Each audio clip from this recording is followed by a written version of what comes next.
des discussions très constructives et très utiles avec les représentants du Conseil national de l'industrie. Nous avons tenu cette nouvelle réunion du Conseil national de l'industrie ici à Lyon, qui est une terre de l'industrie, avec la secrétaire d'État Agnès Pannier, pour faire le point sur l'état d'avancement, la structuration des filières et du développement de l'industrie dans notre pays. Vous savez que c'est une des ambitions majeures en matière économique du président de la République et de cette majorité. Nous voulons la reconquête industrielle des territoires et de la France. Et ça suppose de s'engager totalement dans la structuration des filières, dans l'innovation, dans l'investissement, dans les technologies d'avenir, dans la formation, dans la qualification des jeunes. Donc nous avons fait un point sur chacun de ces sujets pour voir l'état d'avancement, ce qui allait et ce qui méritait aussi que nous accélérions. Sur les 18 filières qui sont prévues, 13 sont aujourd'hui structurées. Il y a urgence maintenant à ce que les 5 dernières soient structurées. Sur l'accélération, c'est-à-dire la digitalisation des PME, l'objectif c'est 4000 PME qui passent par l'accélérateur de la BPI. Aujourd'hui, c'est 650. La BPI a fait un travail remarquable, mais on voit bien qu'il faut accélérer. Sur l'innovation, nous souhaitons établir un lien très étroit entre le monde de la recherche, entre le Fonds pour l'innovation de rupture qui a été créé et le monde industriel. Nous réunirons prochainement les représentants du Fonds pour l'innovation de rupture et le Conseil national de l'industrie pour qu'il y ait un lien entre la recherche sur les technologies de rupture et leur développement industriel sur le terrain dans nos territoires. Donc toutes les choses avancent. Cette reconquête industrielle aujourd'hui, elle donne des résultats puisque nous avons enfin stoppé l'hémorragie d'emplois industriels dans notre pays depuis 10 ans. 1 million d'emplois industriels supprimés au cours des dernières années, 100 usines qui ont fermé par an au cours des dernières années. Nous avons stoppé cette hémorragie puisque nous recréons pour la première fois depuis 10 ans des emplois industriels en France. Mais il est impératif d'accélérer pour que cette reconquête industrielle se traduise par des résultats et parce que le monde va vite, les transformations technologiques vont vite et qu'il n'y a pas un instant à perdre pour accélérer sur cette reconquête industrielle. Un deuxième mot pour vous dire que cette reconquête industrielle doit se faire dans le cadre d'une stratégie européenne. C'est ce qu'a dit le président de la République dans la tribune qu'il a signée et ça impose de revoir aussi la stratégie industrielle de l'Europe. Nous l'avons proposé avec nos homologues allemands il y a quelques jours. Le président de la République vient de réaffirmer sa volonté de changer les règles en matière de politique industrielle. Il faut être capable d'assumer une préférence communautaire.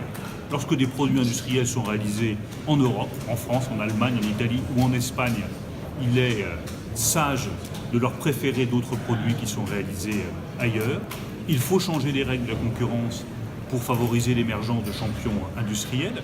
Et surtout, parce que c'est le point critique, il faut que l'Europe investisse beaucoup plus dans l'innovation, dans l'intelligence artificielle et dans les technologies de rupture.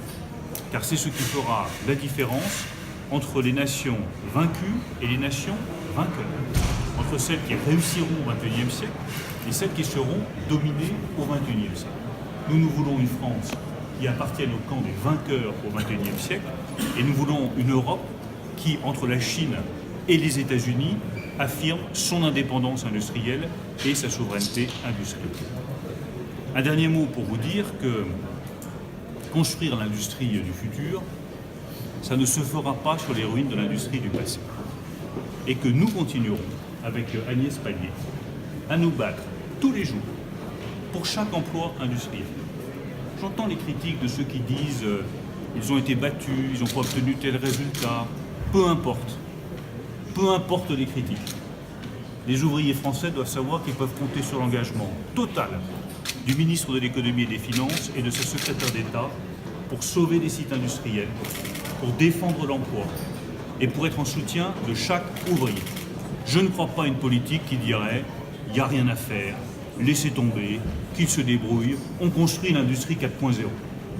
L'industrie 4.0 n'existera pas si nous abandonnons nos territoires industriels, nos usines et nos ouvriers lorsque leurs emplois sont menacés. Nous serons sur tous les fronts, nous nous battrons et nous continuerons à nous battre avec des résultats. S'agissant par exemple du cas de Ford de Blanquefort, j'ai exprimé à plusieurs reprises le regret que Ford n'ait pas accepté le projet de reprise de Punch, dont acte. Et j'ai dit que Ford paierait. Et je peux vous annoncer ce matin que Ford paiera. Je signerai dans quelques jours une lettre d'intention avec la direction de Ford, dans laquelle Ford prend des engagements très fermes pour payer ce qu'elle doit aux salariés, à l'entreprise et au site industriel. Ford paiera 20 millions d'euros pour la réindustrialisation du site de Ford Blanquefort. Je rappelle que l'obligation légale était de 3 millions d'euros. Ford paiera 20 millions d'euros pour la réindustrialisation du site. Cela fait plusieurs jours que nous sommes en négociation avec Ford. Je pense que c'est une bonne nouvelle pour l'avenir du site industriel de Ford Blanquefort. Il est également prévu, comme les salariés l'avaient demandé, que si le groupe de travail que nous avons constitué, dans lequel il y a les salariés, la région, les collectivités locales, l'État, si ce groupe de travail estime qu'il vaut mieux garder les outils de fabrication, les machines, ils pourront déduire du montant de ces 20 millions d'euros le rachat des machines nécessaires à la réindustrialisation du site. Ce sera aux salariés, aux ouvriers, aux collectivités locales de faire ce choix. Il y a une enveloppe de 20 millions d'euros pour la réindustrialisation, mais si les salariés et les collectivités locales préfèrent garder les machines et déduire de cette enveloppe le prix des machines, ils pourront le faire. Ford paiera également pour la dépollution du site, de façon à ce que nous ayons un site propre qui permette une nouvelle activité industrielle.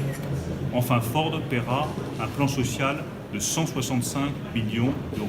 J'avais indiqué que ce plan social devait être généreux, protecteur des salariés. Il est généreux et il est protecteur des salariés. Vous voyez qu'il est utile que l'État se batte sur chaque dossier, sur chaque usine. Et ce n'est pas parce que nous sommes engagés dans l'industrie du futur, dans la reconquête industrielle, dans l'innovation, dans le financement des technologies de rupture, dans la bataille de l'intelligence artificielle qui va être décisive pour l'avenir de notre industrie, qu'il faut laisser tomber les ouvriers dont les emplois sont menacés dans certains sites industriels. Ils doivent savoir qu'avec Agnès Pannier, ils peuvent compter sur notre détermination totale pour mener ce combat. Philippe Saintou veut demander l'invalidation du fameux plan social. C'est envisageable? Nous avons obtenu, je le redis, de la part de Ford des engagements financiers qui sont importants. J'avais dit il y a